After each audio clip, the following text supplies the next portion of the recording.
Thank you. Thank you, New Jersey. Thank you. And thank you. Thank you to Livingston. When I became governor 6 years ago, we had a state that was in economic calamity, an $11 billion deficit on a $29 billion budget, a state that had taxes and fees raised on it 115 times in the 8 years before I became governor, a state that no longer believed that any one person could make a difference in the lives of the people of this state. And so we rolled up our sleeves and we went to work, and we've balanced 6 budgets in a row. We've refused to raise taxes on the people of this state for 6 years.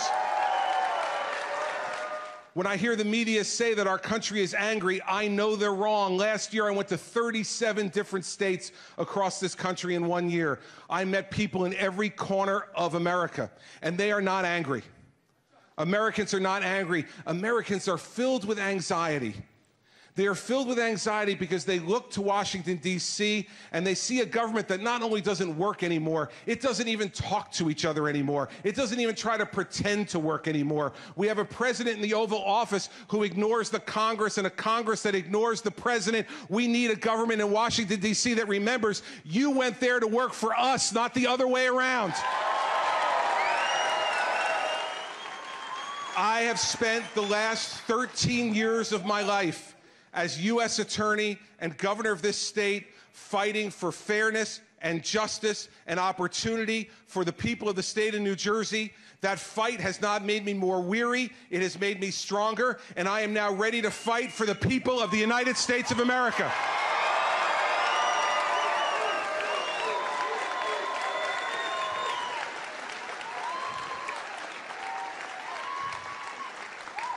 America is tired of hand-wringing and indecisiveness and weakness in the Oval Office. We need to have strength and decision-making and authority back in the Oval Office, and that is why today I am proud to announce my candidacy for the Republican nomination for President of the United States of America.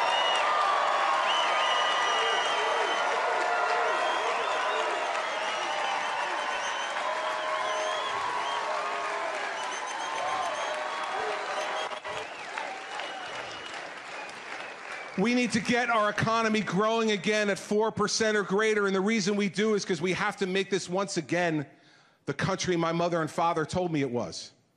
That as hard as you work, that's as hard and high as you'll rise. That's not the case anymore. We can't honestly look at our children and say that to them, because we have an economy that is weak and doesn't present them with the same opportunities that Mary Pat and I were presented with in the mid-1980s when we graduated from college.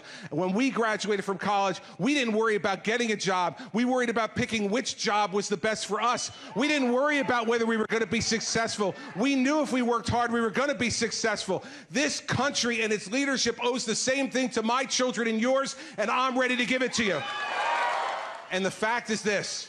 After 7 years of a weak and feckless foreign policy run by Barack Obama, we better not turn it over to his second mate, Hillary Clinton. And unlike some people who will offer themselves for the presidency in 2016, you're not going to have to wonder whether I can do it or not.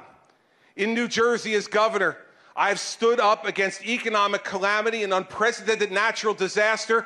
We have brought ourselves together. We have pushed back that economic calamity, and we are recovering from that natural disaster, and that's because we've led and we've worked together to do it. If you give me the privilege to be your president, I will wake up every day, not only with my heart strong and my mind sharp, but with my ears open and my arms open to welcome the American people, no matter what party, no matter what race or creed or color, to make sure that you know that this is your country too. We are going to go and win this election, and I love each and every one of you. Thank you very much.